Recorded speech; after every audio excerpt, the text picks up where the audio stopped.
What's going on, everybody? Welcome to another edition of the Talking to the Doll Benfica podcast. My name is Alfredo. I'm here with Steve Santos. What's going on, Steve? What's going on, guys?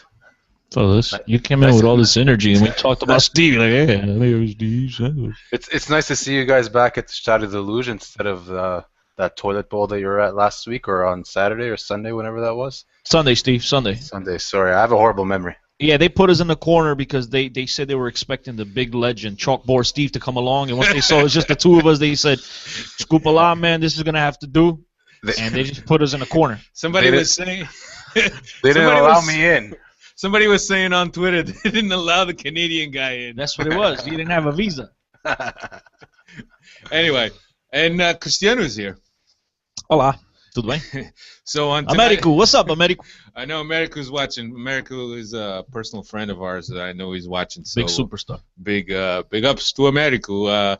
On tonight's podcast, we will talk about the Derby, obviously, and we'll preview this weekend's games. And that's about it. And I forgot my notes, so this is all going to be off the top of my head. Just bear with me. I don't even know what episode this is. If Pedro was here, he'd be able to tell us. Pedro would definitely be hitting us up within a few minutes of listening to this, shizzle. letting us know.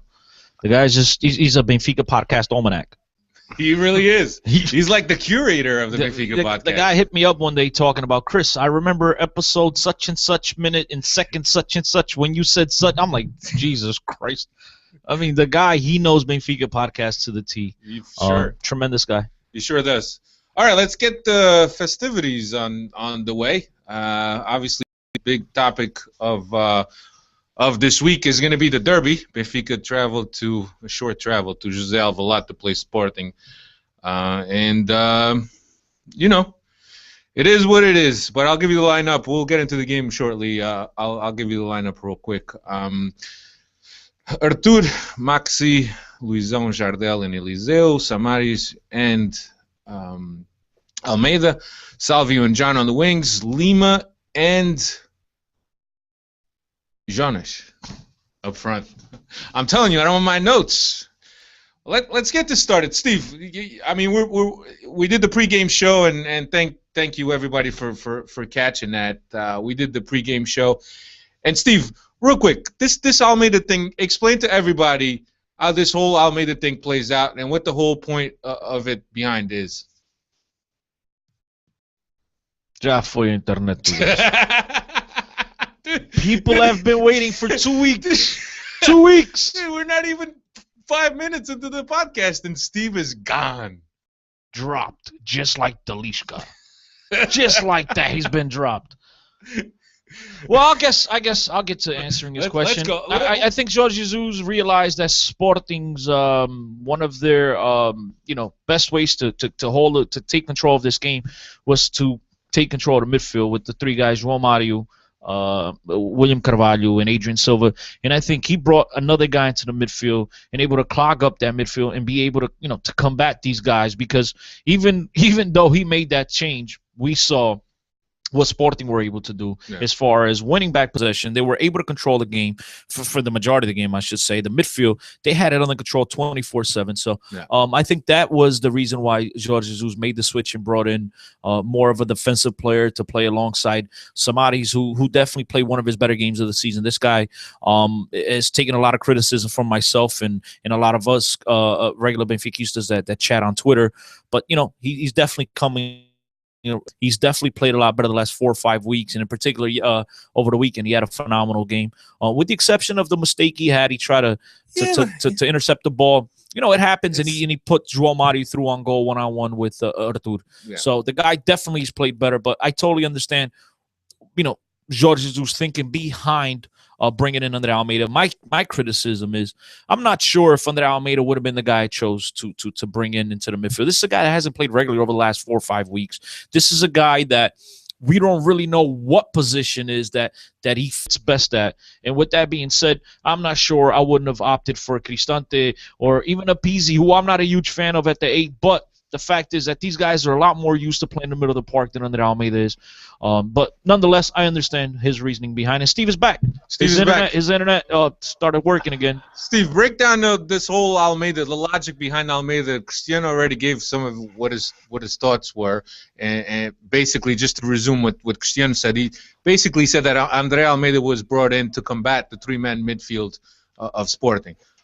What is your logic behind it? How do you feel? What do you feel Jesus was trying to accomplish with it?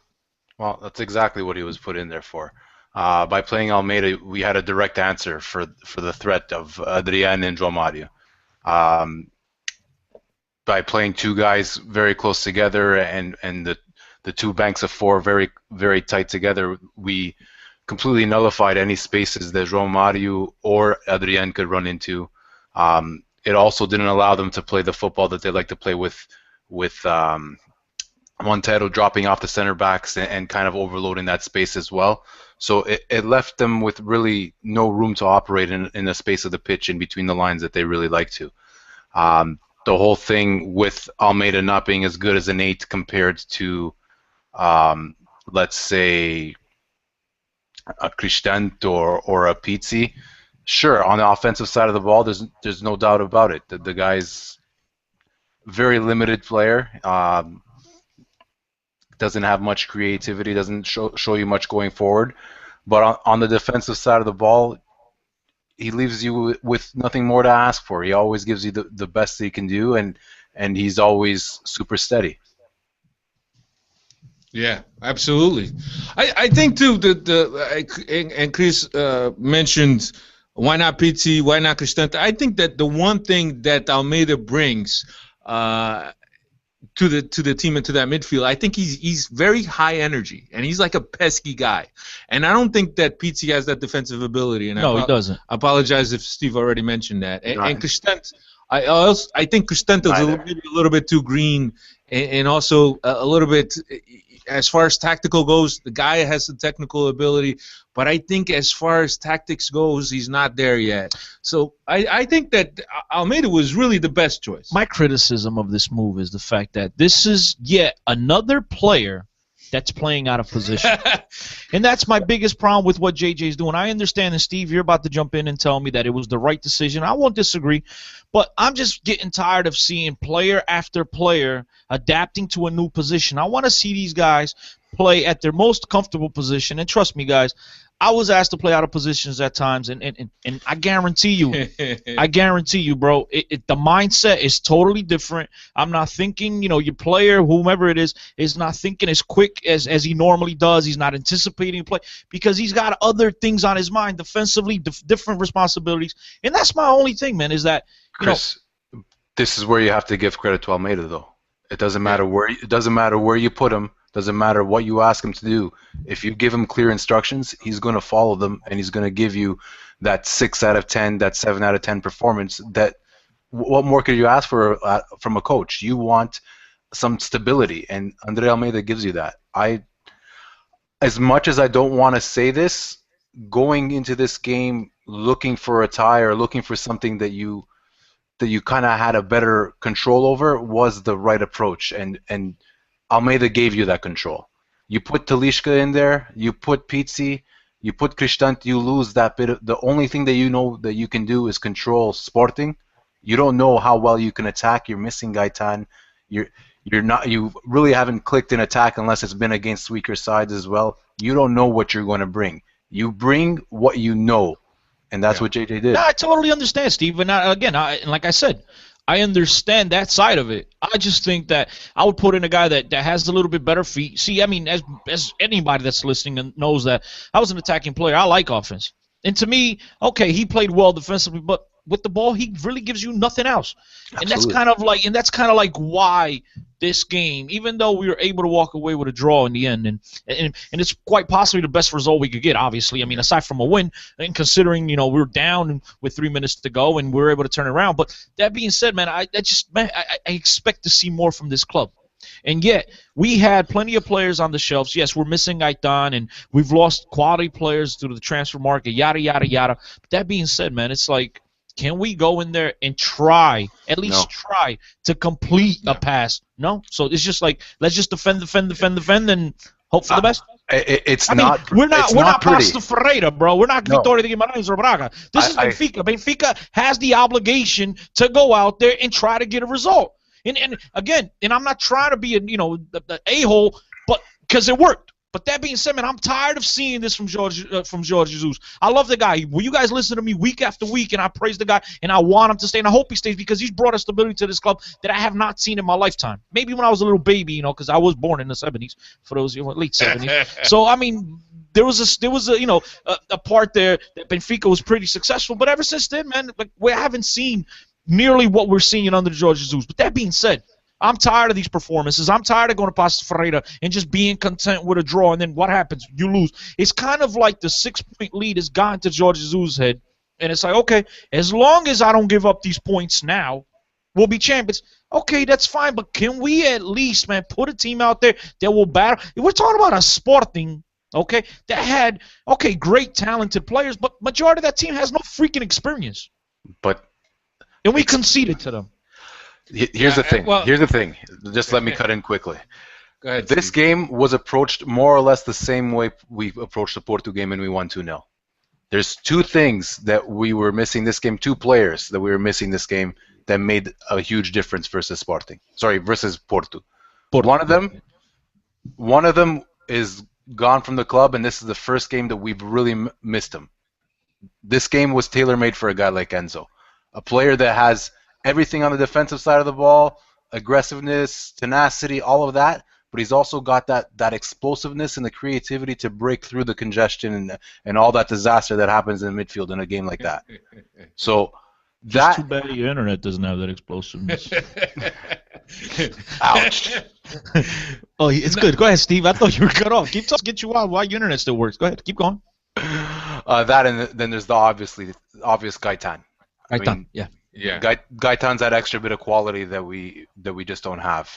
There's Jonas out there, but Jonas can only do so much on his own. Yeah. To me, look, and this is something that we've been saying all season. To me, JJ knows exactly what he has to play with. He knows the depth of the squad, he knows the talent of the squad, and he knows the squad limitations. We've been saying this here on this podcast all the season, that JJ, not in a million years would he have thought that he would have 4 points on Porto right now with a third of the championship to go. Okay, he knows very well. He knows how to approach these games. He doesn't have the guy to carry the ball. He doesn't have the firepower on the wings.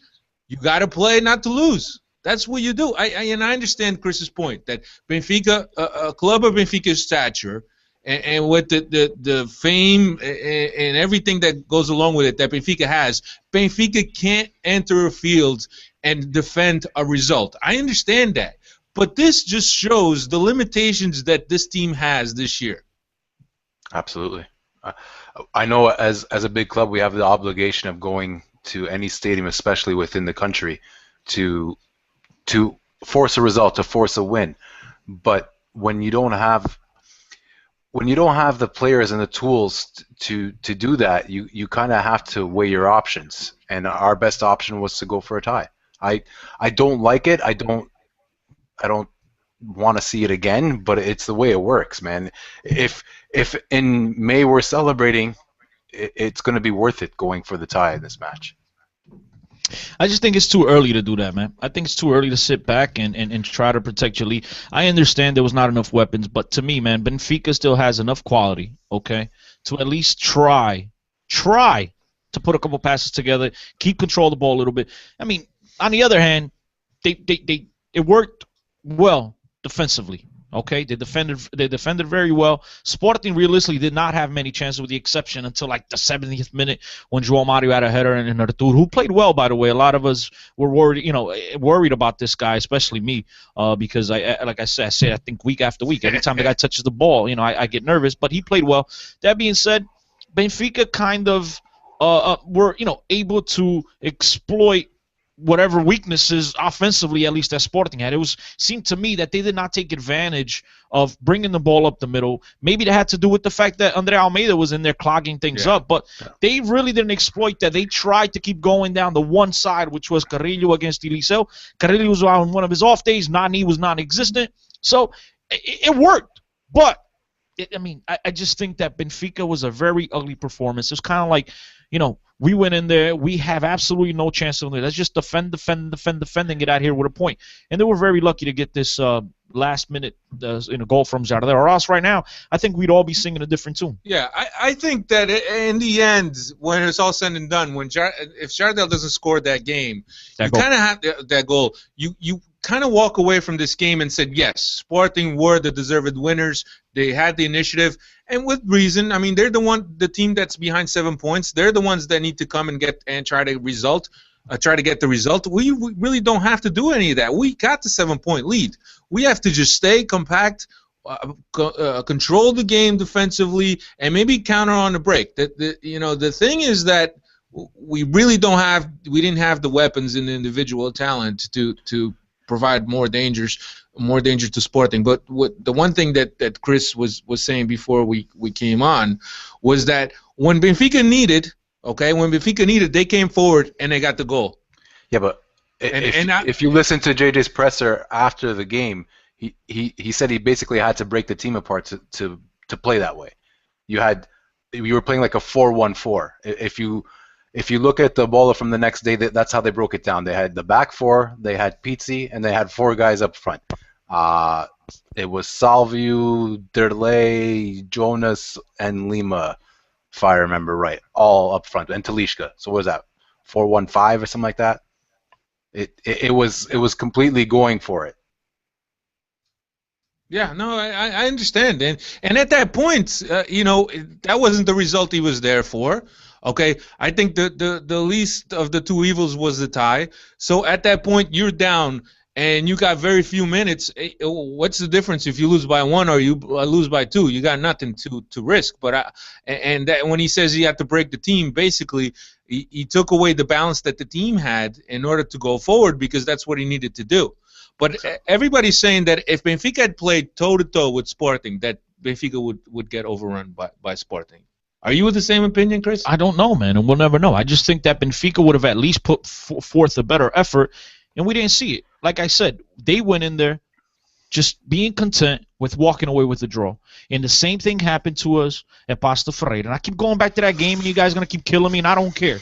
Okay, because I'll go back to 2 seasons ago, and everybody will point to the 92nd goal, 92nd minute by Kelvin, but it was a game or two before against Estoril that really hurt us. And so I stand correct. I'll keep saying it. Yeah. Okay, Benfica went into Pasta Ferreira with just content with walking away with the draw. I don't agree with you.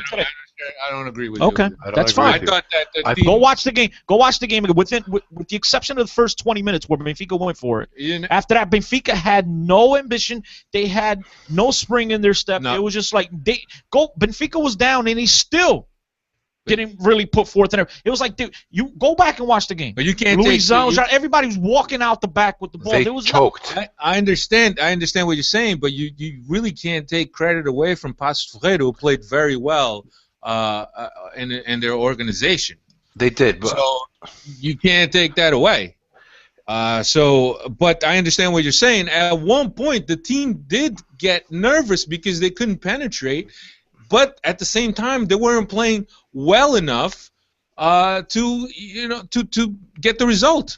They never clicked. I agree with what Chris is saying, that it looked like we were happy with the tie.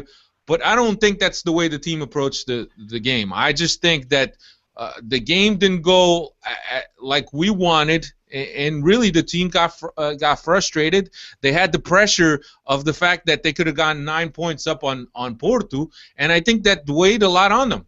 That's exactly what it was. It was one of those days, the Passos game we're talking about, it was one of those games that nothing really clicked, and it seemed like the harder you try to move faster, the slower you're running, the simplest of passes just aren't clicking. It was one of those off days, which is exactly why I kept on saying what's more important is the way we react from it.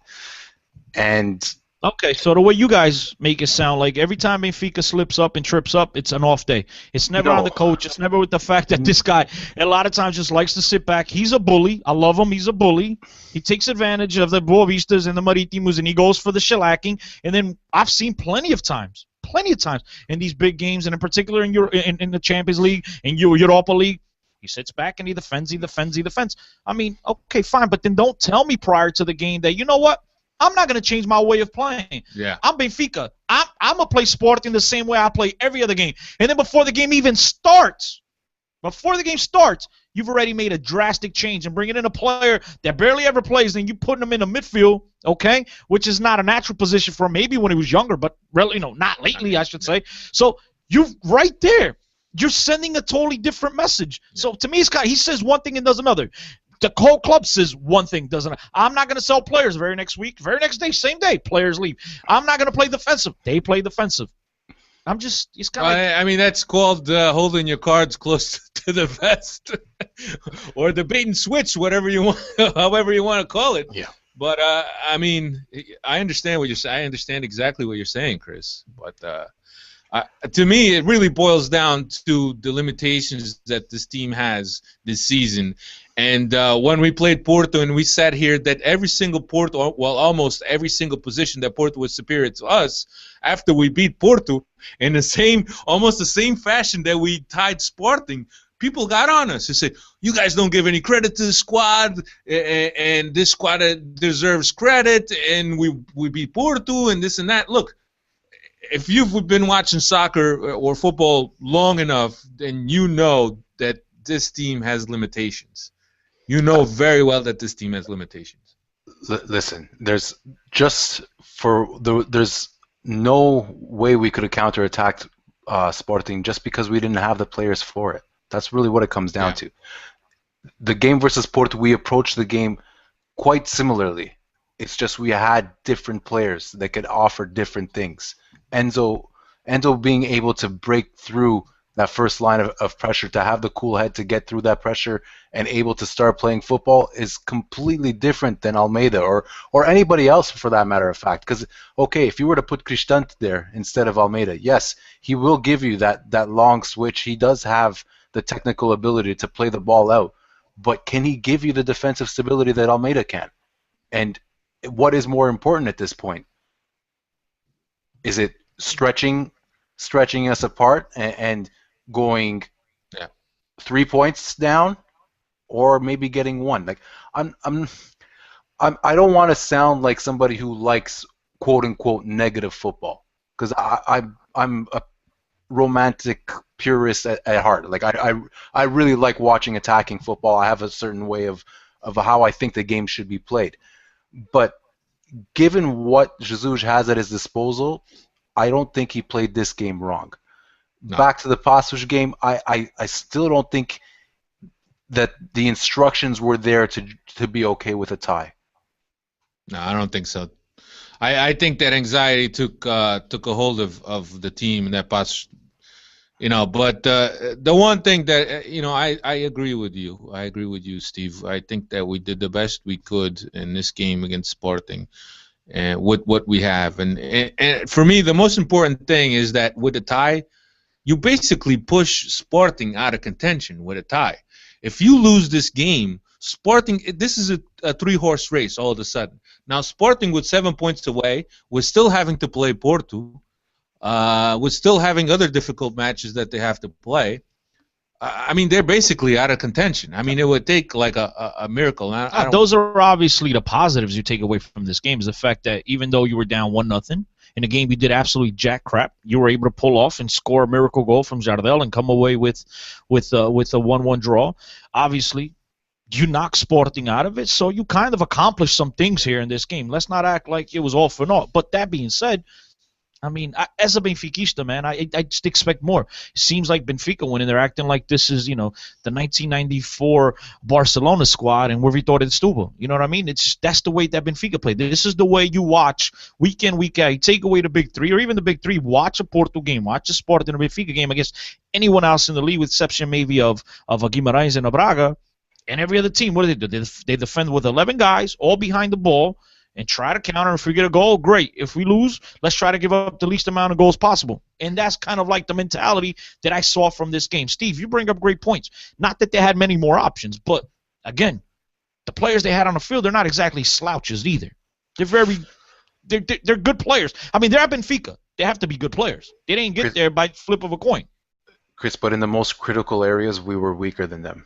The where the game was played for the majority of the time was in the midfield, and we are weaker than them in the midfield. We don't have the technical ability that they have in the midfield, no matter how you look at it. João Mario walks right into our team if we had him easily. It would be him and Samaris. I think Adrian walks right into our team easily at number 8. I think all three of those guys in the middle. William Carvalho. Jefferson walks into our team. All three of those guys in the midfield walk into our team. I agree with that. I agree. And I think you kind of he played the game to combat where we were weak and stay safe, man. He had to. If you go gung ho against Sporting, especially with Sporting in a good moment, it's not advisable. Especially us coming off of a poor result too.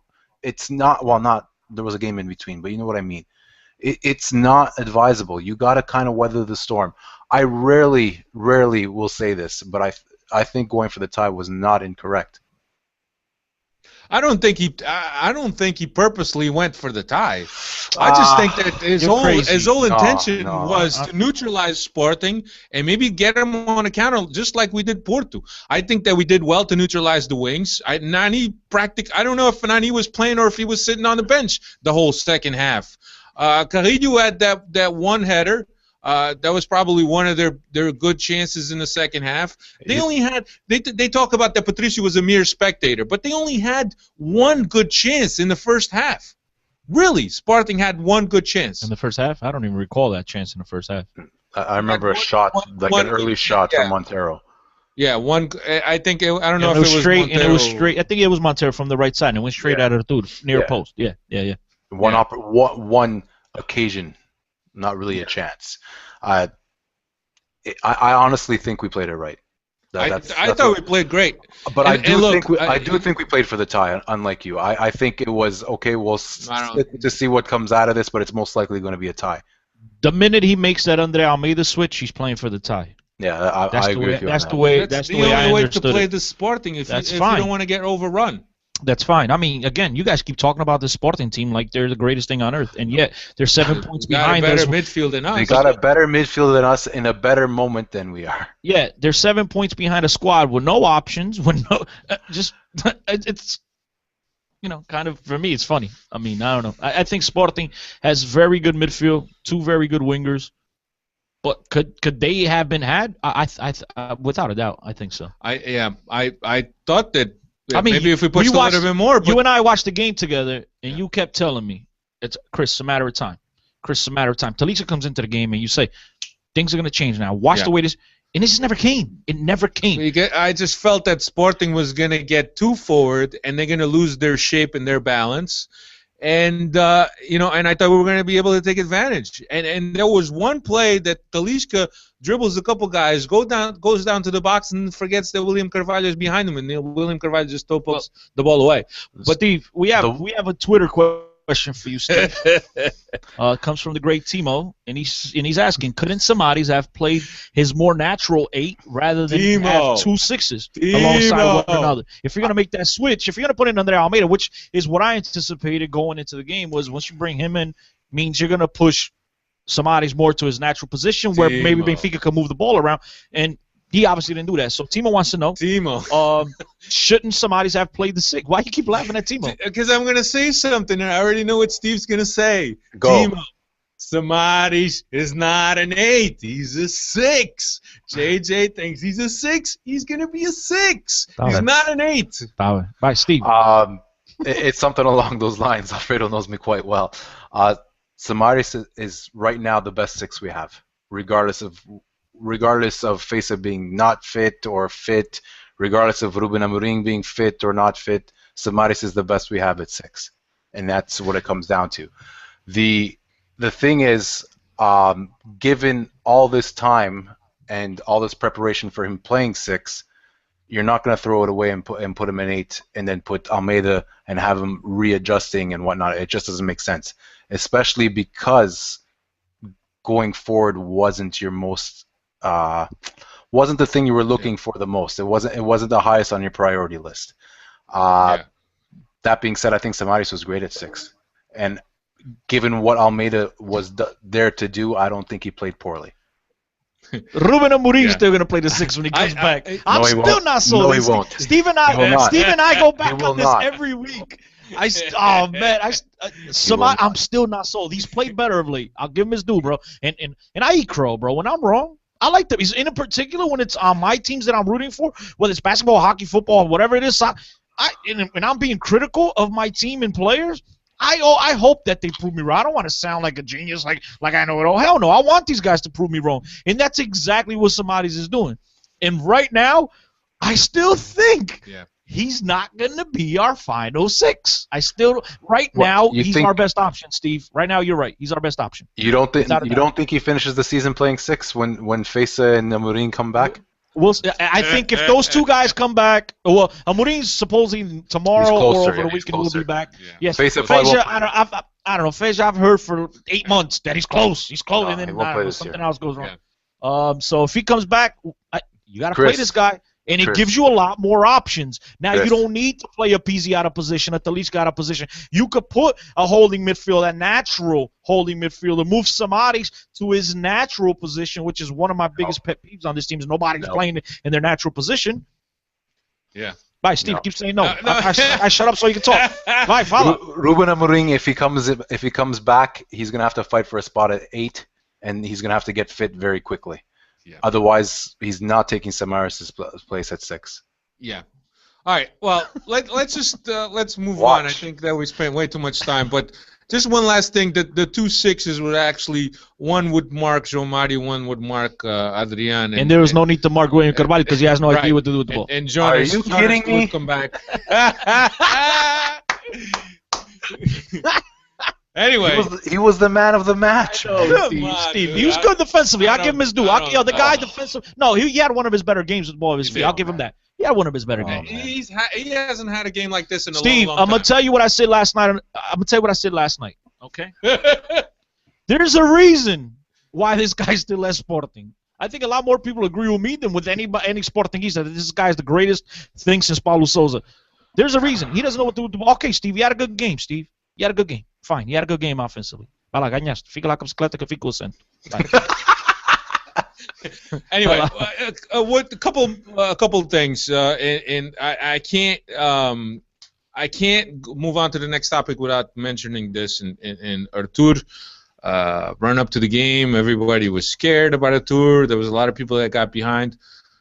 The guy had a phenomenal game, like we've seen him many times before. Great shot stopper. I think there was only one save where the ball was almost at the corner flag and he dove to save a ball, and that's the one that he got a cramp on. But nobody behind him. I think Nani was like ball watching. But what a game by the guy, and really, and then there's a video on I forget either a ball or a record where there's a zona mista, as they call it, which is somewhere where you have a board with all the advertisers and all the journalists are lined up behind barriers, and as players are walking to, most of the time is the bus. As they're getting ready to leave the stadium, every player must obviously walk into the bus. And so on the way out of the locker room, a lot of players walk through the mix zone, and reporters all gather on top of one another, hitting each other with the microphones over the head and trying to get questions in. Well, you know what the story was with Artur? Have you seen the video? Yeah, I saw it. And he said he kind of threw. Then he said something to them. The whole team, both Benfica and Sporting, walked behind the board. So they didn't cross in front of the journalists. So nobody could see him. Only Artur went by in front. He didn't say anything. All he said, I'm something. Holding my head up high. Yeah, he said. That's what he said. He said, I'm holding my head up high. I'm surprised I did not see that. I was not aware of. Yeah. So neither of the teams, with the exception of Artur, walk through the mix Arturo zone. was the only one walking through the mix zone. He didn't speak. He just said, "I'm holding my head up high." That's all he said. That's great. If that was in the United States of America, in any of the major leagues here, whatever sport it is, they'd all get fined. Obviously, Marshawn Lynch says it every week. I'm just here not to get fined. They all would have been fined. Yeah. I mean, come on. I mean, what is that about? For me, it's the whole gesture of the guy. Oh, there's a blackout going on, Steve? There's something going on. Sporting lifted the blackout. Sporting lifted the blackout prior to that game, and now I guess they have a blackout with Benfica again. I think they wanted Benfica to let them win in order to have good relations. They cut relations. I don't know. Again. That means cut relations. Basically, if you want to translate that, that means that you go sleep on the couch, that your wife won't let you sleep on the bed. Anyway, last thing, Steve, this win for Benfica mentally. Huge boost mentally. I'm sorry. Well, it almost feels like a win to me, dude. Moral victory. You were going goo goo gaga, celebrating the goal. What was I doing? I'm sitting there like, Steve. I mean, this guy to my left was trying so hard to get me to watch the game, and I said I'd rather listen to the relato. It was a much more interesting game. Even when Benfica had the ball, it seemed like interesting. But the one thing is, I kept trying to tell the difference between Nuno Matos and the Sporting guy, and he kept asking me. And since Sporting always had the ball, I'm like, yo, when's the Benfica guy gonna talk? You're like, is it him now? He's like, not yet. And then like he'd barely talking. Benfica would turn the ball. I'm like, is it him now? He's like, no, it's the other guy again. It's like, yo, could this guy talk? Yeah, but Nuno Matos, he was doing whenever Benfica had the ball, he was doing it. So Cristiano just kept saying, "Is this him? Is this him?" No, because all it was Sporting with the possession, so it was only the other guy. It was hard. It was hard to hear the guy. But anyway, Steve, what do you think? Huge boost for this team.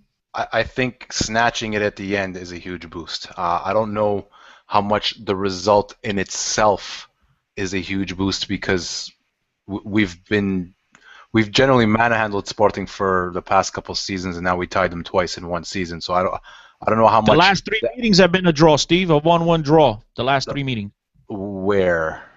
Well, the last three overall meetings. The last meeting of last season, the first meeting of this season, the first meeting of this season has started to lose 1-1, and now again 1-1. That's a lot of 1-1s. It is a lot of 1-1s. And by the way, what did I call prior to the game? 1-1. 1-1. I mean, I didn't anticipate Jardel score. I mean, only Matic saw that coming. But even Matic was wrong. Matic said a header, and the guy scored with his foot. Dude, imagine if he had scored with the header. Matic. That would have been pretty crazy. The ball. No wonder he was so much better than others. You could see the future. Steve, I'm not. You probably are because you are chalkboard, Steve. But Benfica have only lost once to Sporting in the last, counting this game, in the last 15 meetings in all competitions. That's quite the stat. That's quite the stat. And Marco Silva's still yet to beat Jorge Jesus, by the way. And that really shows the difference between the two clubs at the moment. I mean, Sporting's been in a shambles for a long time now. The whole thing about the way it's going to affect the morale, I think snatching it at the end like that, when you really thought you lost it all, is huge. And that will hopefully propel the team forward and get us a few results in some tough games that are coming up that are, for me, are going to be super key. Yeah. All right, we're gonna before we move on to the next topic here, I wanted to play something here. Wait, don't you want to do the ratings that Steve was going? Oh yeah, let's do the ratings. Let's do the ratings. Sorry about that. Sorry, I mean, Steve, we've gone so far in with the Sporting topic. I know it's a hot topic, but it's only Stubble coming up twice anyway. No big deal. I know. No big deal. That's our hometown, bro. Stop saying it like that, It's Steve. your hometown. It's my home base. There's a bit of a difference there, but we'll explain that some other day. You want to run down? Oh well, Artur, Steve. I gave him a 6. I mean, he didn't make any super key saves or anything like that, but the man definitely can leave with his head held up high. I mean, the whole week he was being called out as going to be the weak link of our side. He was kept on reminiscing about the mistake he made at the luge. I think he left the game in a very good manner. He commanded his area. He made some decent saves. I'm fine with the 6. I give the guy an 8. An 8? I give him an 8. I give him an 8 because No, I give him an 8. I mean, like Steve said, he didn't really make that many big saves, but you know what? The one thing he did well, he was out on most crosses. Even one that, like you mentioned, wasn't even going on goal, and the guy just wanted to make sure he was on point. He got to every ball possible, and you know what?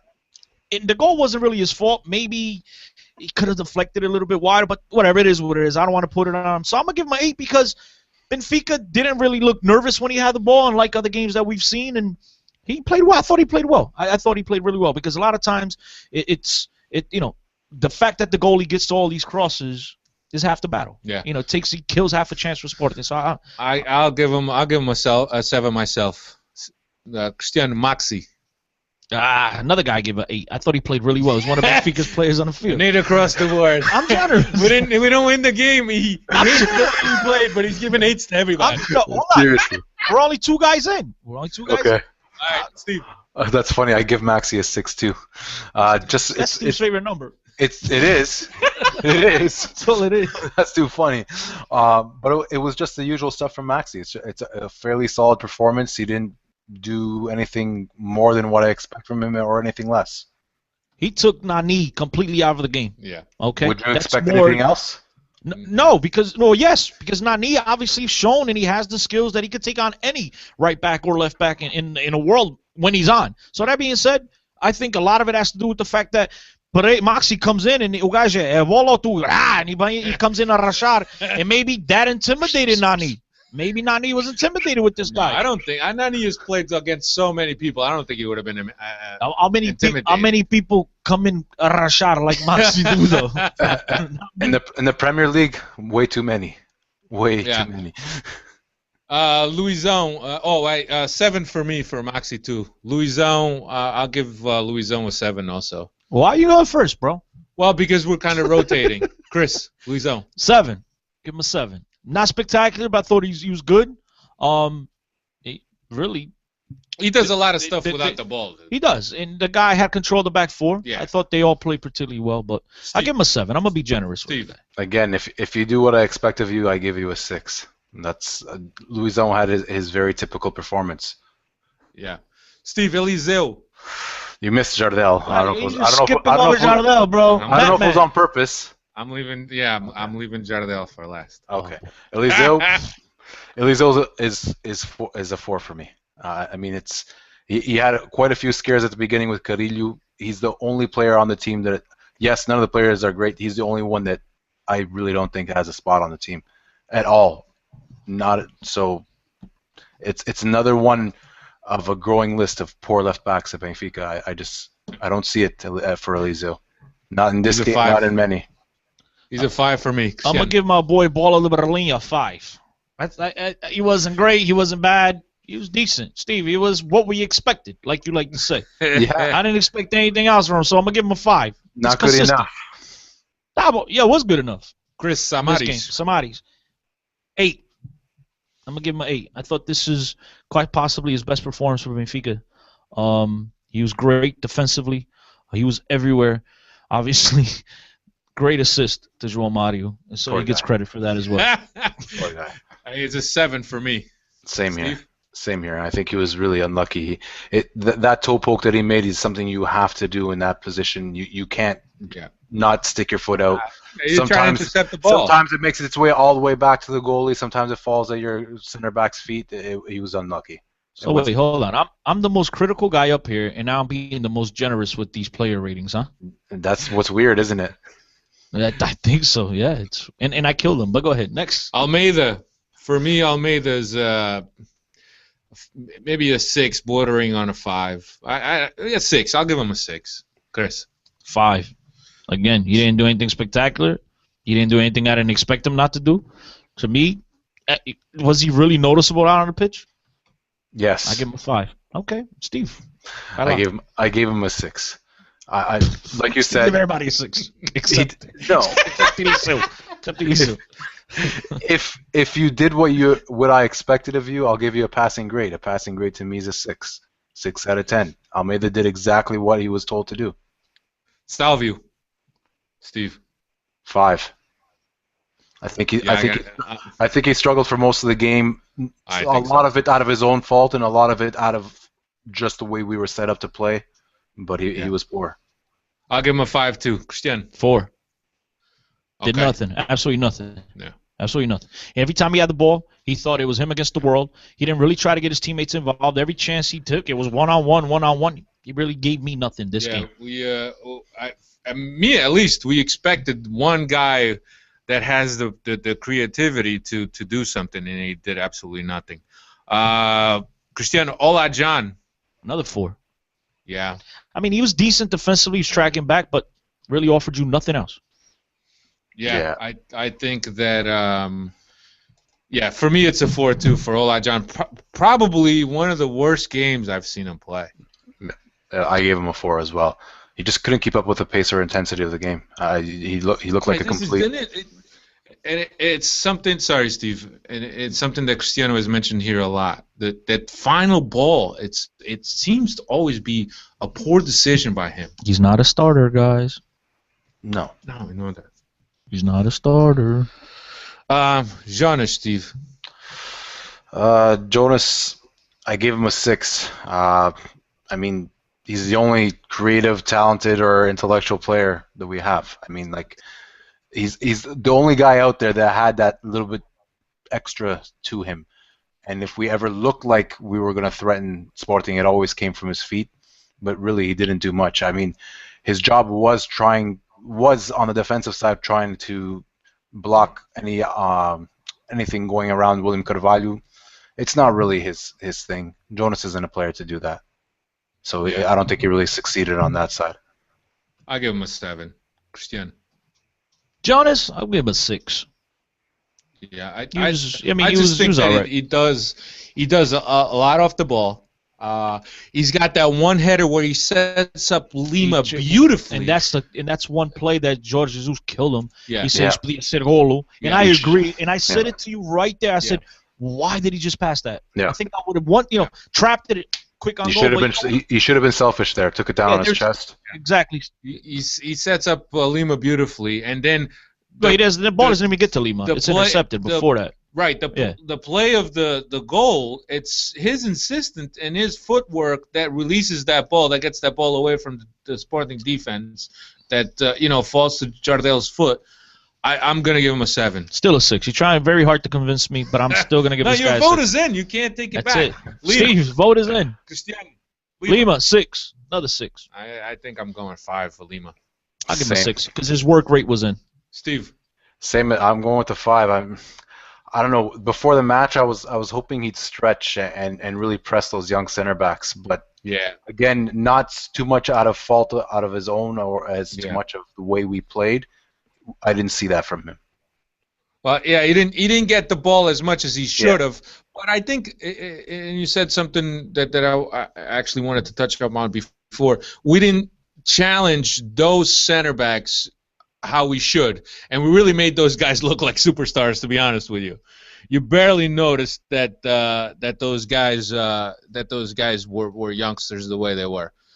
Let's see, and Jardel. Jardel, I have to scroll back up. I gave him a 7 as well. Yeah, I think I'm with you. I'm on a 7. I'm gonna give him a 7. Yeah, I'm gonna give him a 7. I know Timo and Nelson and a couple other guys are at home right now, sitting on pins and needles, waiting for our ratings on Jardel. But I'm gonna give him a 7. He scored a goal, very big point. So I'm gonna stick with a 7. Yeah, I think that he did well. He had some good interceptions.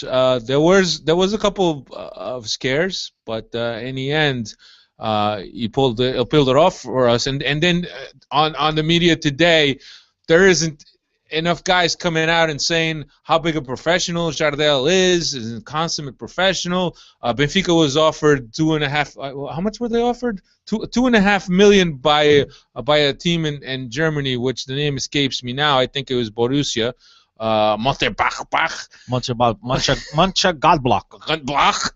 And JJ actually personally turned down the offer. And I think that the guy throughout his career at Benfica, he's been very professional. Never comes out and says, well, maybe I should be getting a little bit more playing time.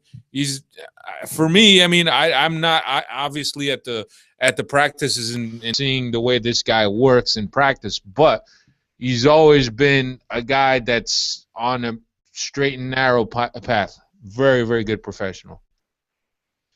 Neil's asking on Twitter, what rating does JJ get? I'm gonna give JJ an 8. Steve?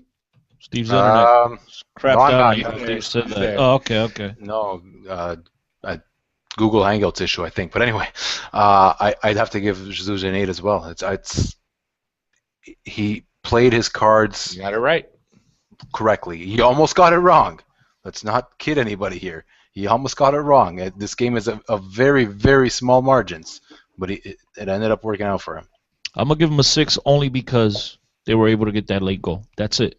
Because I'm not a fan of my beloved Benfica playing defensive and scared the way they did. But you know what? We did get a point. It's better than 0 points. That being said, I'll give him a 6. But were you not okay with your beloved Benfica throwing it away in the Champions League?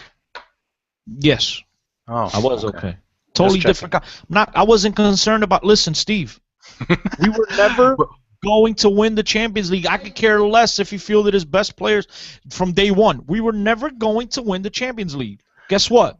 We have enough quality to win the Portuguese Primeira Division. And that being said, let's not also forget, statistically, this team is better than last year's team. I know Steve can't even compare. I agree with you. But statistically, this team is doing well. To me, you had an opportunity to go out and at least put forth the effort, and I didn't see that from Benfica. Again, Steve, Jorge Jesus went to this game, and you and I agree with the mentality that a draw would do fine, the draw would do fine, and only once he found himself being down 1-0 did he change his system, and then Benfica went for it all, and luckily Sporting dropped everyone back, and we got lucky on a couple bounces here and there, and we walked away with a draw. So I stand by my 6 for Jorge Jesus. All right, I think we spent about an hour talking about Sporting.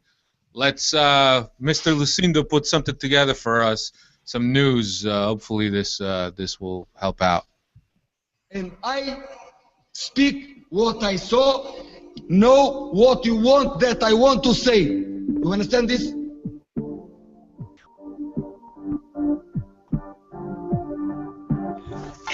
In the closing days of the January transfer window, we see Benfica's partially owned Brazilian Deverson loaned to Cologne in Germany's second division. Missing a new target man, Belenenses acquires the services of newly promoted Rui Fonte. His new locker is still warm at the Luge, but now he travels to another Lisbon club as the inevitable starter and will surely see first-team minutes. Gianni Rodrigues, the Benfica B semi-star, gets loaned to Peñarol in Uruguay, the same team that Azagues recently acquired 2 players from. The club insists this is a separate deal from Jonathan Rodriguez altogether. And finally, our longtime lovable Mr. Pearly Whites himself makes his move to the Philadelphia Union. Steven Vitória takes a season-long loan in the MLS.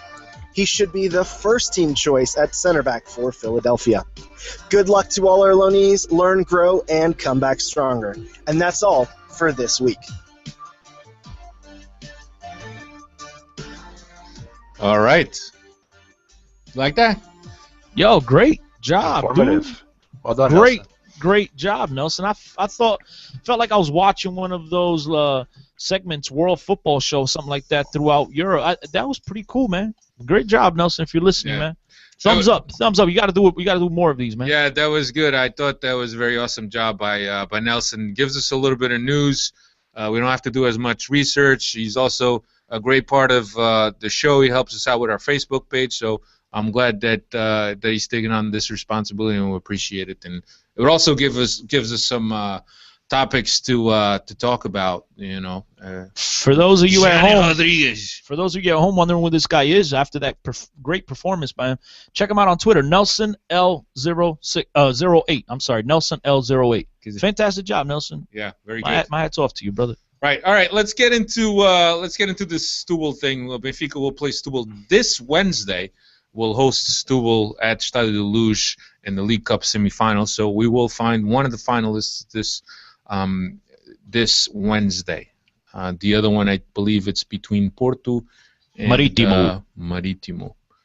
which will be played in Funchal, by the way. Coincidentally, we also play Stubble this weekend for the league, also at Stadio de Luz. And I know that on the run-up to the Sporting game, I thought we could have played Sporting twice in a row, but it turns out that we're going to play Stubble twice in a row, so look at that. It worked out fine. Also a green and white team, a little bit smaller in stature. And maybe we will approach it differently than we approached the Sporting game. I got to be honest with you. I don't know much about Stubble. What position are they in, Steve? Do you know? That's something I didn't actually end up checking. I know that they had a horrible start to the season with a Mr. Domingos Paciencia, where they just couldn't buy any wins. I think they had 5 wins, 4 losses. They're 14th place with 19 points, Steve. There you go. Yeah, 14th place is not too good. But then he finally got fired, and they brought in. I don't know if you guys remember him. He used to play at Leeds, a certain Bruno Ribeiro. Yeah. Remember him? Yeah, he played at Beira-Mar, Santa Clara. There you go. And ever since he came on, they've been undefeated. So that's about the most I know about their most recent form. They got a couple players that they're somewhat interesting. They have Zekinga, the red card stealer, if you guys remember that. The red card stealer. Then they have this João Schmidt that I just first heard from Nelson a few weeks back. Yeah, good player. There's a couple of guys out there that we're going to get a look at. I just think that this Stubble team last year had a pretty good run. They had João Mário, Pedro Tiba, and their coach Cuseiro. Is it Cuseiro or Piseiro? I always get those two guys confused. You guys remember? José Cuseiro. It was Cuseiro, yeah. And they had a relatively good showing in the league last year. This year, they're not looking so good. I think the only difference in approach between the two games is I think the Taça de Cerveja, like you guys like to call it, will show off a little bit of the lesser used players. You'll see the Cristiano. Good. Yeah, Cristiano will play. I think André Almeida. One of André Almeida will play. I think he has to play the Portuguese. Benito. Lilo hopefully will play. Cesar will probably get some burn. I mean, those kind of guys. Yeah, it'll be that type of lineup. But going back on João Schmidt, Steve, he leads the team with 5 goals, scored 3 of them from penalties, though. And they did bring in 2 new players, very interesting young players on loan from Chelsea. That I guess, obviously Chelsea expects a lot of these kids. That's still relatively young, so it'll be interesting to see these guys and see what kind of players they are against. Obviously, the Mourinho-Stubble connection. Yeah, absolutely. Exactly. That's what that was. That, and I forgot they did bring in one guy over the I don't know if it was over the summer or in January. Big, tall, I think South Korean player Suk. Yes. He used to play at Marítimo. He gave us a hard time on a couple of games. I think Jesus even went as far as praising him after a game, saying how well he played. So he might be a bit of a scare for us as well. Right. I mean, but dude, if we can't take exactly. care of Stubble, I mean, but this is the time. This is why I go back to what I was saying about Jesus being a bully. Jesus will go out there now and try to hammer them with 4 or 5 goals and talk about gente não mudamos o nosso estilo para ninguém. You know what I mean? This is. I love him. Look. My man blowing kisses, you know, but I don't expect anything else from him. All right, and then this weekend again, we will host Stubble again Sunday, 5 p.m. local. And Stubble has this guy named João Schmidt. No, I'm joking. and you know what else they got? They got the Korean guy, the tall Korean guy. Suki or Suk. Suk me and Suk you. Remember from the Austin Powers movie? No, that was the other word with the F. Sorry. Anyway, anything else we want to add on Stubble before we move on? Before we move out, I should say. I appreciate the people that are checking us out. 4 viewers, 5 viewers before. That's very good. Also, the people that checked us out on the preview show, we had fun doing that. Christian. Of course, the only thing we missed was Mr. Santos, but he got Santos. He got detained. He got detained by the Sporting security. No visa. No visa. Fora. Right. But anyway, they do have the kid André Horta, right? He's supposed to be a pretty good player. No, you're thinking of Ricardo Horta that was there last year. The one that's at Malaga. Oh, Ricardo, Andre, Horta. It all sounds alike. Yeah. I thought that was the kid. That's right. He left, right? Where's he at? Malaga, right? You got it. Yeah, he's at Malaga. Yeah, yeah, he plays for them quite a bit. But anyway, I think that's about it. I don't know, Steve. You got anything else that you wanted to add, bro? No. We'll probably leave that at that for this week. I can't think of anything. Yeah, Christian, anything? Nada, pa, nada. Just Benfica signed a new deal with a Wi-Fi provider. Yeah. For the start of the lose. Well, they're also telecommunications. Also, they make phones. UI. How Am I saying that right? UI. How do you guys feel about these stadiums with Wi-Fi? I think it's great. You do? Because you want to be on Instagram like Peggy. You just take a couple pictures and you Instagram that. I like it for selfish reasons. You want to listen to the lot? When I need to look for something, I like it. But at the same time, it takes away from the atmosphere. I mean, if you're personally, I hate the people that go to the games and they just sit there on their phones. Why even show up then? And so it's kind of like I'm feeling right now a little bit. I like it for selfish when I need to look stuff up. Yeah, I need to get some information on the player. Chris, who doesn't have a data plan? Exactly, that too. So why even come up with it then, Steve? Well, when you go to the Red Bull reporters. games, how long do you think you spend on your phone while you're at the Red Bull games? I'd rather not answer. Exactly. But the Red Bull game. But see, since I sit in the media section there, we have the Ethernet cable. So if we bring our laptop, we'll have all that stuff. But the Wi-Fi at Red Bull Arena is crap. Is it? Terrible. Not even in that area where you guys sit at? Not even there. Sometimes it's crap. They give it a pass when it works. But then again, we have like 100, 200 people signing into it. So it's crap. I'm not a fan of it. But again, I just want my crowd in my stadium to be as loud as possible. Yeah. And if people are sitting there on their phones, and like Steve mentioned, yes, they do have these data plans, but you know what? It's not being advertised throughout the stadium. Use our Wi-Fi. It's not like you're being told to go to your phone. And now you will be, because obviously be promotions everywhere about the Wi-Fi and whatnot. So well, I mean, I don't know. You take your girl to the game. She's not really into the game, but you take her because you take her out to the game, and then you take her to dinner afterwards, and for that. If my girl, the whole thing about Lavar Sprats is a joke. But if my girl wants to call me style to lose, she doesn't want to watch the game, I'll leave her at the mall. I'll see you in 2 hours across the street. Leave her at the what is it? Colombo. Leave her right there, man. Voila. And our friend Americo gives JJ a 4. So I like Americo. I love you, bro. And he's a coach. Too. Americo knows he's a coach. He kind of looks like JJ, just with black hair from behind, though. From behind, they kind of have the same hairstyle. We're gonna one of these days we're gonna bring Americo on. He's like Kanija. We used to call him Kanija. Americo will blow my microphones. Anyway, I think that's about it for us. I want to give a shout out, man. Go ahead. I want to give a shout out to my BFFFF. If you're listening, thank you. I want to give a shout out to Rick. Rick, he's a friend of mine. That he says he listens to us all the time. I spoke to him. Sorry, Rick. We probably ran into each other. He says we hang out at the same bar once in a while. He listens. Yeah, he says he listens all the time. Where does he hang out at? Blitz? I don't know.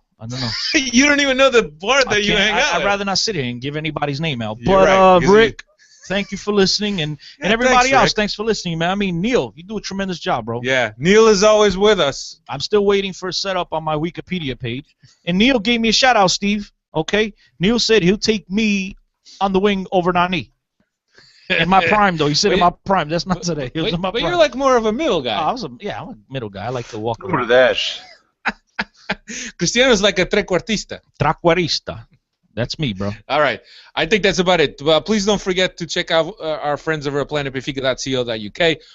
At 10CO10, to my right here, Mr. Steve Santos 6, at Steve Santos 6 is where you can find Steve. At Benfica Podcast. BenficaPodcast.com is the site. And I think that's about it. That's all the credit that I need. So thanks, everybody, for checking us out. Really appreciate all the support, especially in the live show. I think we had up to maybe 15, 16 people watching live, so that was pretty good. So thank you very much, everybody, for checking us out. And we really appreciate all the support that everybody pours out every week. Still slacking on the Twitter followers, though, guys, but I won't mention it. Yeah. So that's pretty much it. Thanks a lot, and I'll see you next week. Arrivederci. See ya. Ciao.